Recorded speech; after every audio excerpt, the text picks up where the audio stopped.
¿Sí se escucha bien?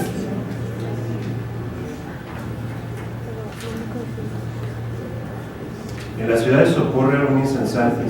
intercambio comunicativo de significados que forman parte de la lucha por el poder de pertenencia, iniciación, donde frecuentemente se utilizan las paredes como locus y el graffiti como forma expresiva. Las ciudades son entramados de intensas batallas comunicativas cuyos protagonistas disputan marcos de inteligibilidad y definen sus gramáticas profundas, cotidianas y reconocibles. Cito del texto: he visto las palabras escritas en el muro, placazos y grafitis en Tijuana. En el libro Welcome Amigos to Tijuana, Graffiti en la Frontera, coordinado por el Dr. Valenzuela Arce.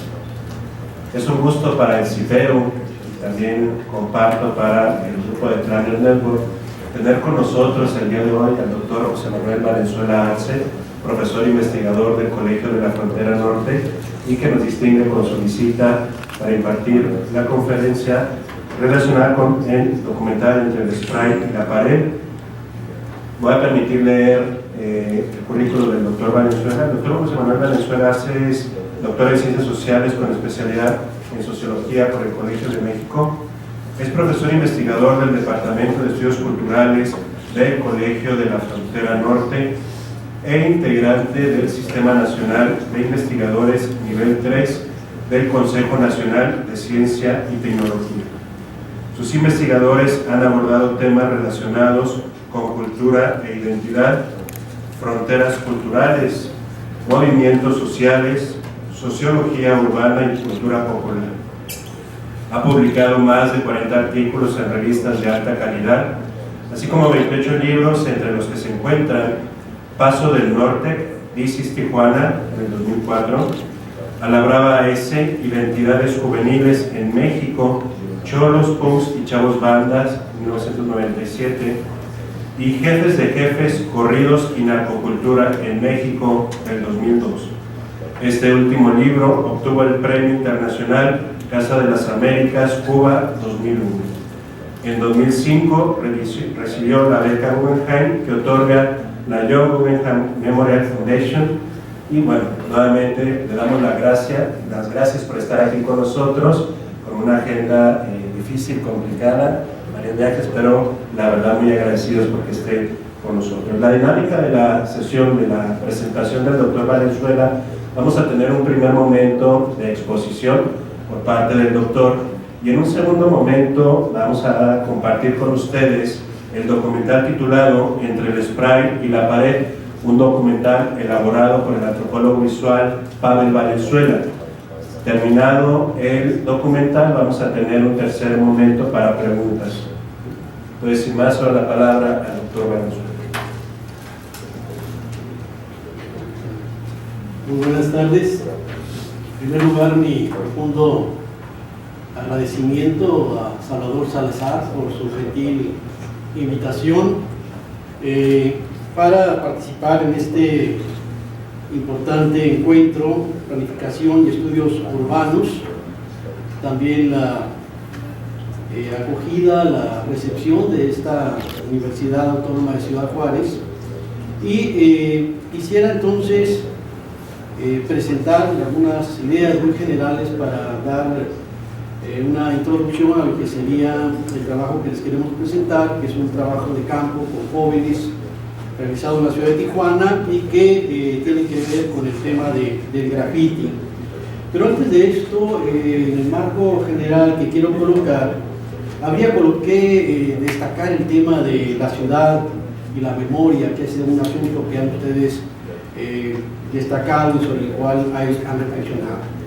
Hoy por la mañana, al revisar la prensa, me enteraba que una de las escuelas de Ciudad Juárez decidió quitar el nombre que tenía hasta el día de ayer, que era el Baester Gordillo, y un personaje del mundo de la clase política mexicana, caída en desgracia, una burócrata sindical que, disfrutó de los recursos públicos destinados a la educación durante muchos años, y que tras su caída terrenal deciden ponerle el nombre a esta escuela de Aurora Flores Reyes. Aurora Flores Reyes, una escritora, pintora, nacida en Parral, Chihuahua, murió en el 85, un personaje vinculada con figuras emblemáticas de la historia norteña de México, como Bernardo Reyes y Alfonso Reyes, dos personajes que no describiré en este momento porque hay poco tiempo. Basta decir que de alguna manera, sobre todo Alfonso Reyes, es la antípoda, la némesis de Bester Gordillo, y que en este caso me parece importante empezar con esta dimensión, no solo anecdótica ni de crónica, sino porque nos ubica de lleno en lo que es el nombre, de lo que son los toponimos, de lo que es los elementos a través de los cuales se construye la disputa por el sentido de las ciudades y la disputa por la memoria, la disputa por el reconocimiento, la disputa por las representaciones. Y esto entonces nos lleva de manera muy clara a esta discusión que inicia en los años 60 de las ciudades como construcciones sociales, este trabajo de los nuevos sociólogos franceses, Henri Lefebvre y muchos otros, que colocaron de manera muy evidente esta dimensión en la cual, más allá de las distintas perspectivas desde las cuales se había trabajado el tema de la ciudad, desde los planeadores, economistas e incluso sociólogos, le daba un espacio a los propios actores sociales en la definición de los rostros y los entramados urbanos, los rostros de las ciudades, sus sentidos, sus gramáticas, su inteligibilidad. Y en ese sentido, hablar de la construcción social de las ciudades implicaba que las ciudades están inmersas en ese magma, en ese conjunto de procesos estructurados y estructurantes en los cuales efectivamente la ciudad se convierte en un elemento que expresa y hace visible la propia desigualdad social, sus conflictos, sus intereses, sus actores, sus desigualdades. Sin embargo, poco acento se le había puesto a la dimensión cultural, y yo prefiero más hablar desde la dimensión sociocultural de las ciudades y lo que sería justamente esa disputa por sus sentidos y significados, en la cual las y los actores no solo participan desde intereses que tengan que ver con las condiciones objetivas de vida, sino que también disputan, también participan en la disputa por los sentidos y los significados de la propia ciudad. Esto se ha hecho más evidente de manera más reciente, y en ese sentido la ciudad manifestará no solo esas desigualdades. Simone de Beauvoir se le decía en El segundo sexo: vas a transitar por las calles para darnos cuenta que hay dos mundos circulando por ellos, dos mundos claramente diferenciables, no solo por la forma en la cual efectivamente actúan sobre la ciudad, sino incluso en la mirada y en muchos otros elementos que nos colocan de manera muy clara en entramados desde los cuales las ciudades también son productoras, reproductoras de las distintas desigualdades. Y si no, veamos la dimensión que tiene que ver dónde se encuentran colocados los grupos indígenas dentro de los contextos urbanos, veamos cómo se transita y se toman los espacios públicos por hombres y mujeres, veamos el papel que juegan jóvenes y adultos, en fin, veamos las distintas formas desde las cuales la ciudad expresa ese conjunto de elementos que le otorgan vida, esos conjuntos de elementos que la vuelven inteligible, sobre todo en ciudades como lo que ocurre en México, un país que a inicios del siglo XX era mayoritariamente rural, casi 90% de la población era rural, y que ya en las postrimerías de ese mismo siglo XX teníamos que 75% ya era población urbana, una condición que podríamos pensar que en la actualidad llega a cerca del 80%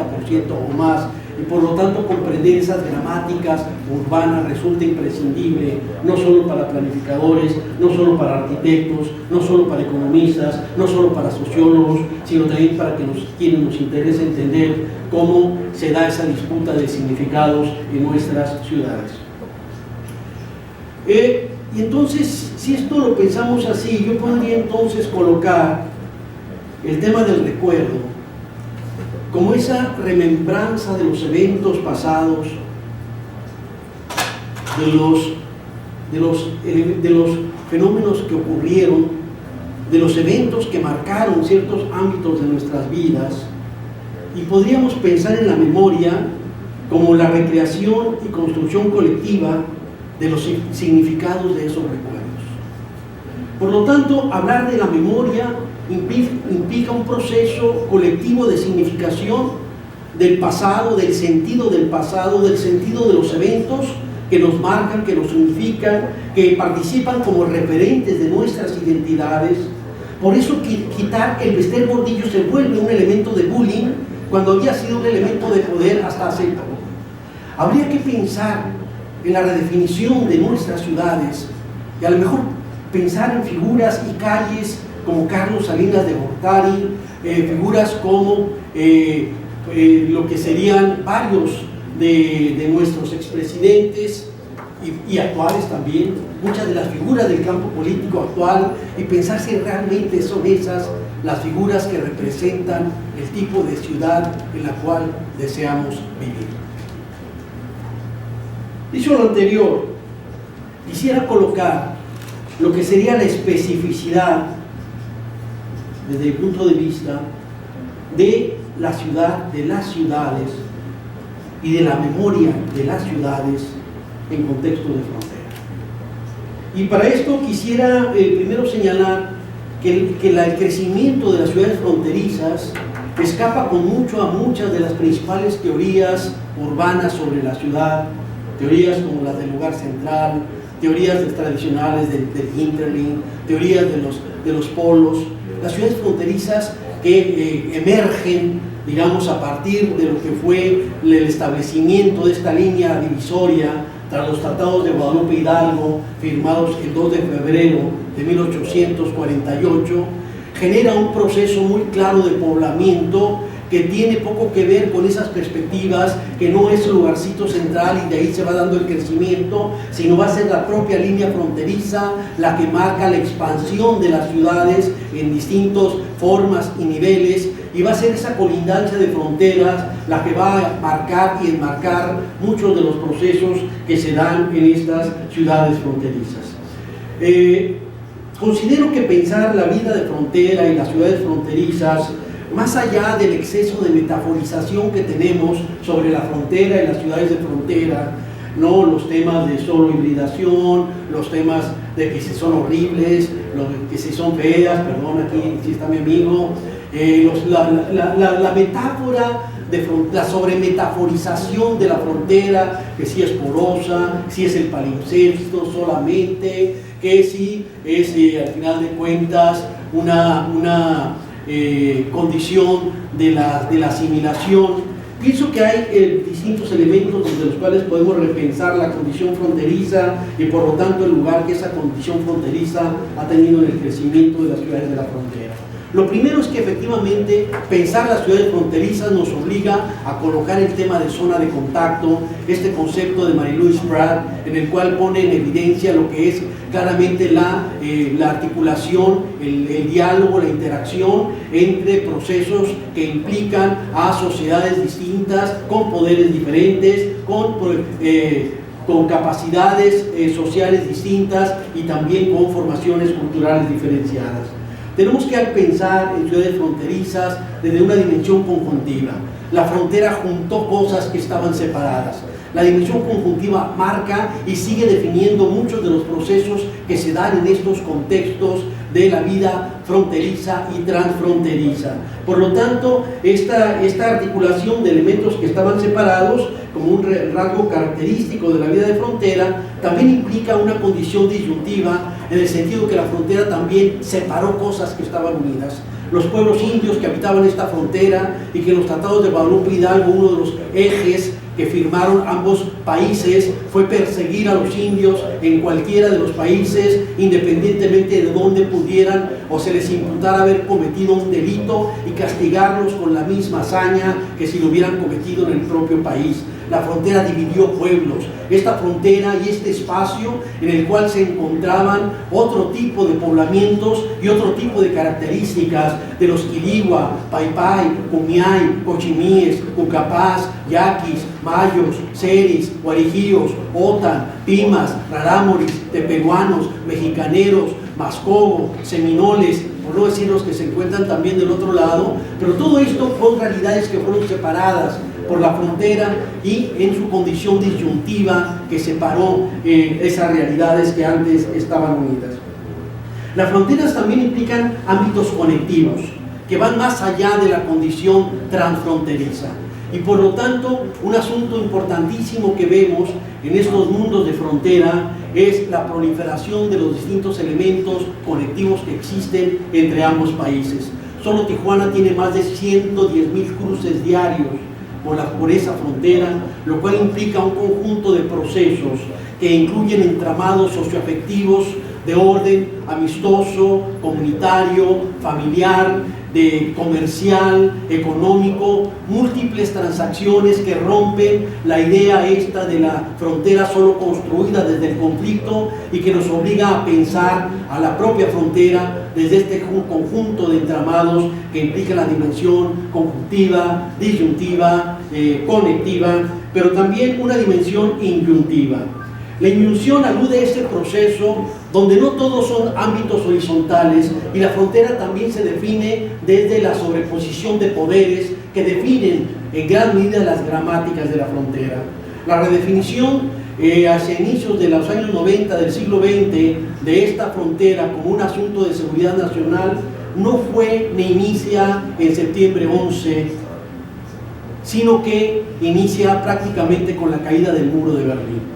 Ya a finales de los 80, yo estaba trabajando en ese momento mi tesis doctoral, y ahí tengo varios testimonios, incluidos de agentes de la patrulla, cuando ya se habla del proceso de militarización de la frontera.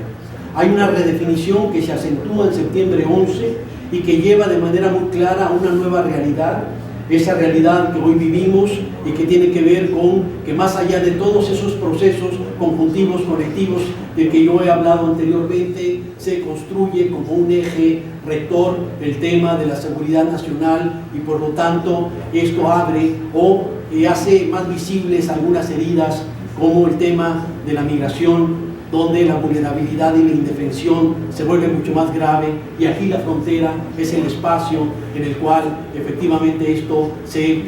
hace mucho más dramático. Y si no, veamos los datos desde el inicio de la Operación Guardián en 1994, con la instalación del nuevo muro, han muerto más de 10,000 personas en el intento de cruzar por esta frontera. A eso le podemos añadir la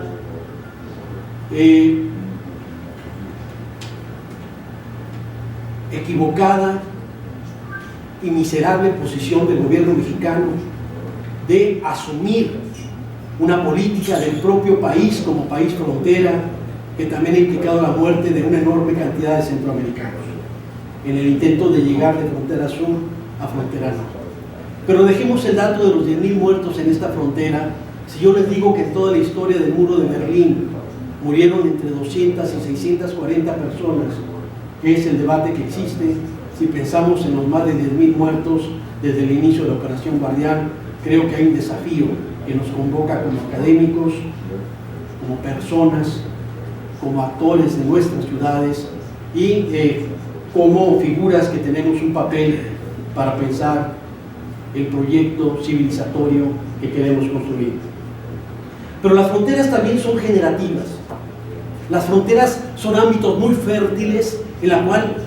se generan múltiples procesos que no están en otros lados, y la propia condición fronteriza es un insumo central de esa fertilidad.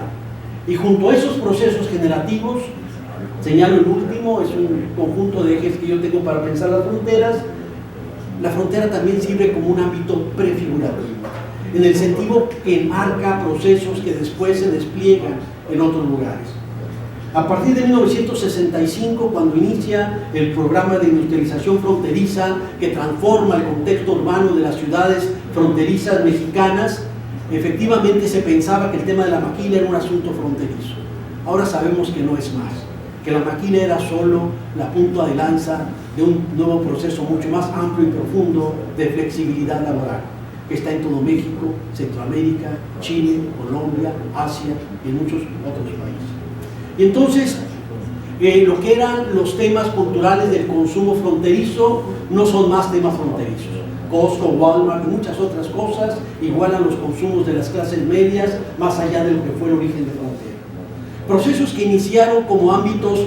culturales fronterizos con la emergencia del pachuco a finales de los años 30 como el primer gran fenómeno cultural juvenil transfronterizo, después su legado en los Cholos y la Mara Salvatrucha, o el Barrio 18, o los Latino Kings, las Latino Queens y los Nietas en España. Son todos estos elementos que abrevan en una misma matriz cultural del barrio que empezó en estos ámbitos fronterizos en ambos lados, justo aquí en La Chaveña, en Ciudad Juárez, en 1939, y el segundo barrio en El Paso, en el mismo año, cuando emerge esa figura del pachuco.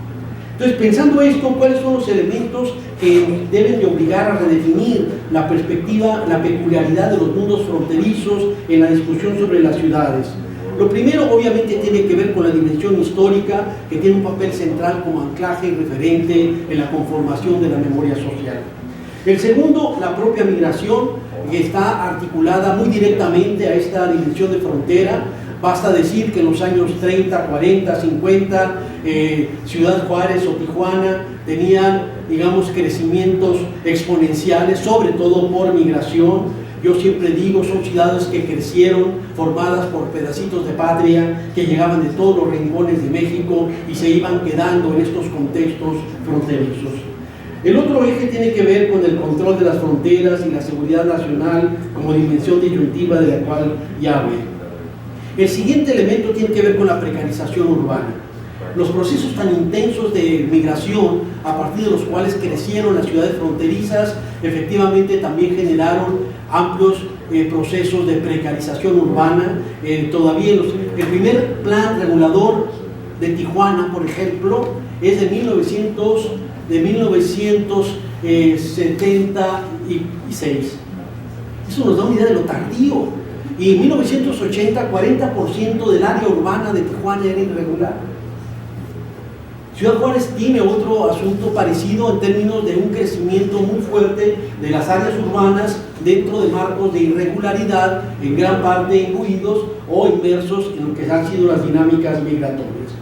El otro elemento que tiene que ver con una condición peculiar de la vida de frontera ha sido los marcos prohibitivos. Y los marcos prohibitivos establecidos desde el lado estadounidense.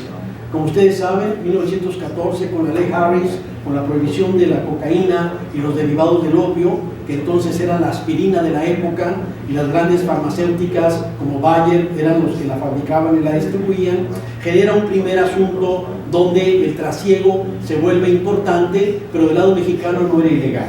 1919-33 con la ley Bolster, a partir de la enmienda 18 en 1919, como ustedes saben, genera el traslado de destilerías, cervecerías, casas de juego, prostíbulos,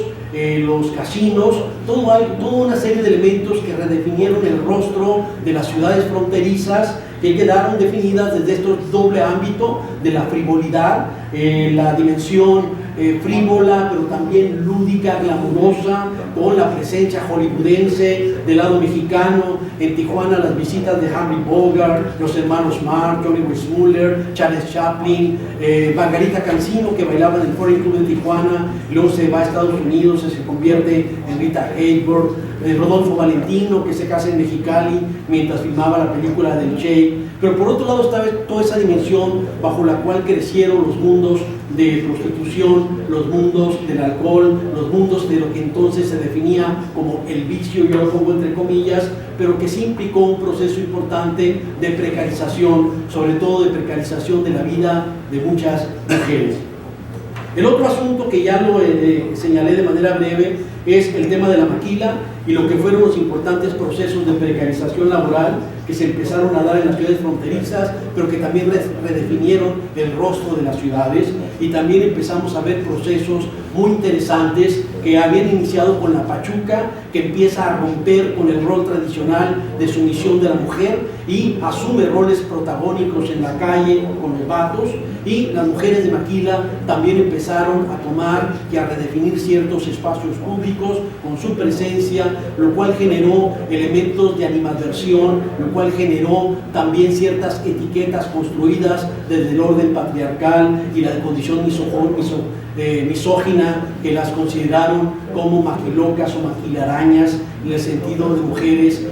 claramente inscritas en un ámbito de prostitución, y esto no tenía nada que ver con lo que era realmente lo que estaba ocurriendo con la vida de estas mujeres. Las culturas transfronterizas, en términos sobre todo de los cholos, el tema del narcotráfico y el contrabando, una condición inherente al surgimiento de las fronteras, pero que en los últimos años ha adquirido insoslayable presencia a través de la llamada guerra contra el crimen organizado, que no ha sido otra cosa más que un sitio a los espacios de libertad de la población civil, y que no tiene nada que ver con el supuesto combate a las drogas y a los organismos del crimen organizado. La droga sigue llegando sin ningún problema a todos los lugares en Estados Unidos, pero ha enrarecido los ámbitos de la frontera con un cruising de muerte, con una violencia en la cual las figuras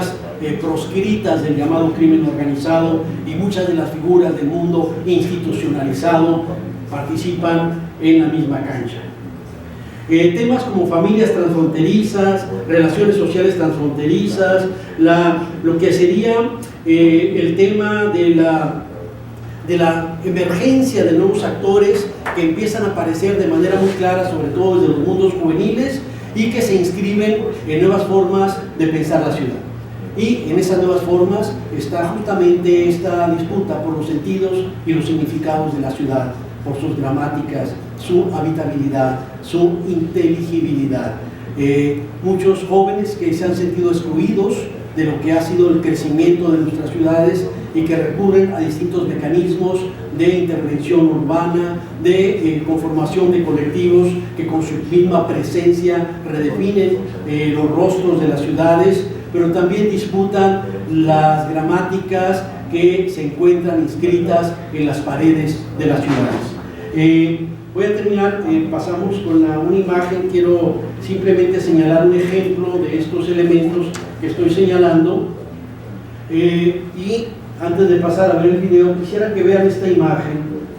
Lo que estamos viendo ahí es el Centro Cultural Tijuana. El Centro Cultural Tijuana es, digamos, un sistema Unimax. Eso que ven es una construcción gigante que está en el área legitimada, en el centro más importante de la vida cultural de la ciudad de Tijuana.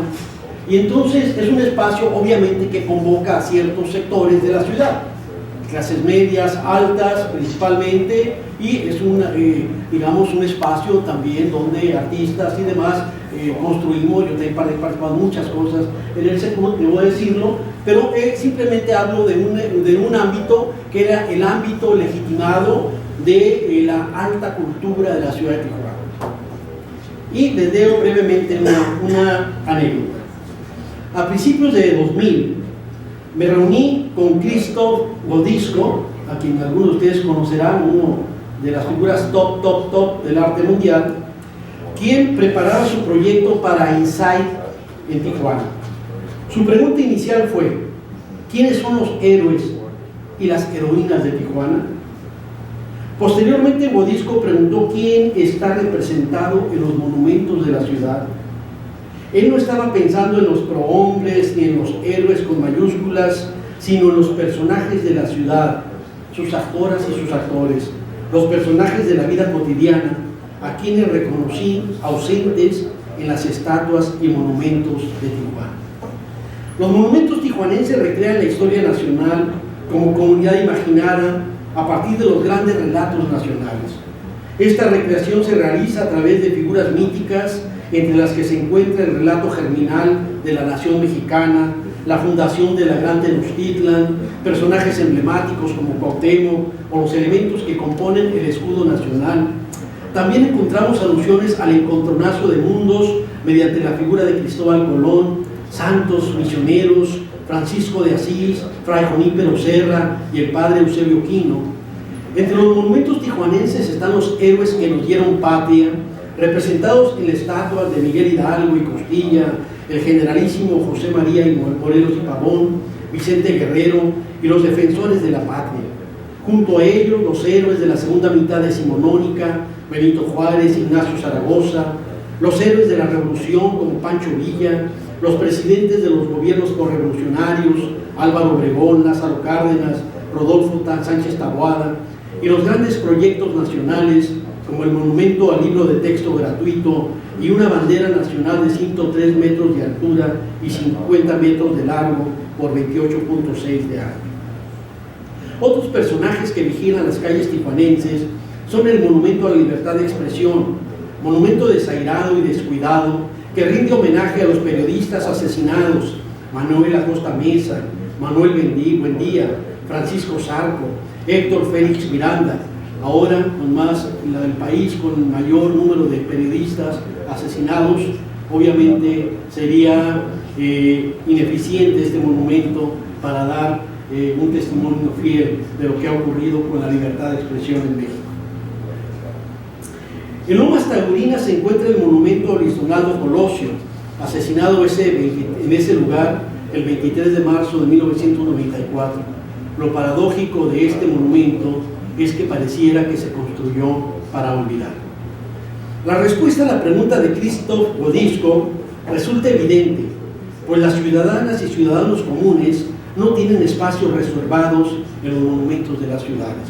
Ellos no participan de la historia oficial objetivada en estatuas y obras que participan en la determinación de los sentidos de los espacios públicos. Por ello, Wodiczko resignificó esos espacios con su obra Proyección en Tijuana. Wodiczko reescribió la gramática urbana, buscando transgredir las jerarquías conformadas desde la objetivación de los poderes, expresados en sus reconocimientos o en las figuras, emblemas, personajes en los cuales la gente se siente representada. Dado que los pobres de la ciudad, sus historias, sus narrativas y sus problemas no aparecen en la textualidad urbana, Wodiczko recurrió a la resignificación de ese orden para darle un espacio a la palabra de los otros y las otras, con lo cual reposicionó de manera efímera los sentidos de la ciudad. Wodiczko recurrió a la proyección de testimonios de mujeres trabajadoras sobre el Centro Cultural Tijuana, La Bola. De esta manera, un espacio distintivo de la producción cultural de la ciudad sirvió como medio para la expresión amplificada de otras historias. Las historias del abuso, de la explotación, de las vejaciones, del miedo, de la pobreza, de la impunidad. La proyección de los rostros y testimonios de las mujeres otorgó un obligado tono de monumentalidad a los relatos. Los close-up de abajo hacia arriba sobre los rostros de las mujeres enfatizaban la fuerza de la palabra, mientras que la exposición de boca y orificios nasales detonaban la exploración interna, el escudriñamiento en los secretos más protegidos. Mediante un sistema especial de audio, pudimos ver, de audio y visual, pudimos ver y escuchar testimonios de las mujeres ausentes del discurso urbano tijuanense, mujeres trabajadoras de la industria maquiladora, mujeres violadas, mujeres golpeadas. El edificio circunferencia del Secut se convirtió en pantalla de una proyección exterior donde los rostros de las mujeres cubrían toda la superficie de la bola, testimoniando sus historias. Con esta representación, el artista transgredió los umbrales de lo público y lo privado, trastocó los ámbitos de la ciudad y cuestionó la perspectiva de quienes se consideran sus depositarios privilegiados. Por La Bola habló la niña violada a los 6 años. Se nombraron sus miedos, sus pesadillas recurrentes, sus despertares de angustia, donde el victimario continúa acechando. Mamá, ahí está don Mario. Pero también la desesperación de la madre, quien percibe la presencia amenazante del violador, adherida en todos los espacios de la casa. También presentó la historia de la niña violada e embarazada a los 12 años, madre de un hijo del violador, que es también esposo de su madre. Godisco mostró el testimonio de la mujer que salió de su natal Sinaloa huyendo de los golpes del esposo y en busca de una vida mejor para sus hijos. Pero como ella misma relata, salí de un infierno para entrar en otro. Así llegó a trabajar en Navaquila, comenzaron sus pesadillas relacionadas al maltrato y las presiones laborales. Por la bola conocimos a la trabajadora de la mujer que trabaja en Sunrise, quien contrajo una enfermedad de la piel debido al uso de sustancias dañinas sin la protección adecuada.